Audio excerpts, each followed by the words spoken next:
আমি বাঘ শিকার করতে নেমেছি, হরিণ আর ছাগল নিয়ে এখন আমার কোনো আগ্রহ নেই।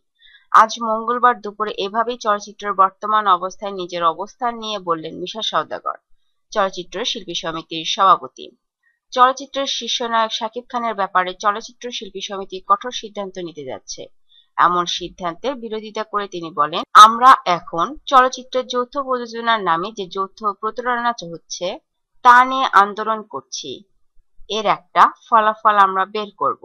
এই পরিস্থিতিতে কে কি বলছে সব আমরা শুনছি, মনে রাখছি, সময় মতো অবশ্যই জবাব দেওয়া হবে। আর চলচ্চিত্র শিল্পী সমিতি ও বরেণ্য চিত্রনায়ক ফারুককে উদ্দেশ্য করে শাকিব খান যে মন্তব্য করেছেন এ ব্যাপারে মিশা সওদাগর বলেন, সম্মিলিতভাবে আমরা অনেক বড় একটা আন্দোলন করছি। এই আন্দোলন ক্ষতিগ্রস্ত হয় এমন কোনো সিদ্ধান্ত আমরা এ মুহূর্তে নেব না, তাতে আন্দোলনের কাঙ্ক্ষিত ফলাফল অর্জিত না হওয়ার সম্ভাবনা বেশি। তিনি আরো বলেন, আমাদের মধ্যে অনেক কিছু নিয়ে আলোচনা হচ্ছে, অনেকে তাদের ব্যক্তিগত অভিমত দিচ্ছেন, কিন্তু যখন কোনো সিদ্ধান্ত নেওয়া হবে তখন অবশ্যই তা আনুষ্ঠানিকভাবে জানানো হবে।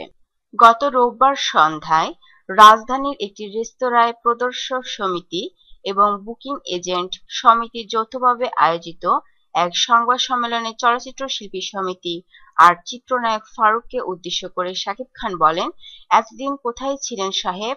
আজকে আপনি এফডিসিতে এসে নেতাগিরি করছেন।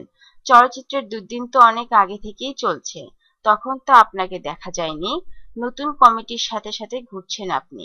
তাদের দুর্বল মানসিকতার কারণে আপনার মতো সুদিনের কুকিলরা সুযোগ পায়। আগেই জানানো হয়, শাকিব খানের মন্তব্যের পর চলচ্চিত্রে তাকে নিষিদ্ধ করার ব্যাপারে চলচ্চিত্র শিল্পী সমিতির শীর্ষ পর্যায়ে আলোচনা হয়েছে।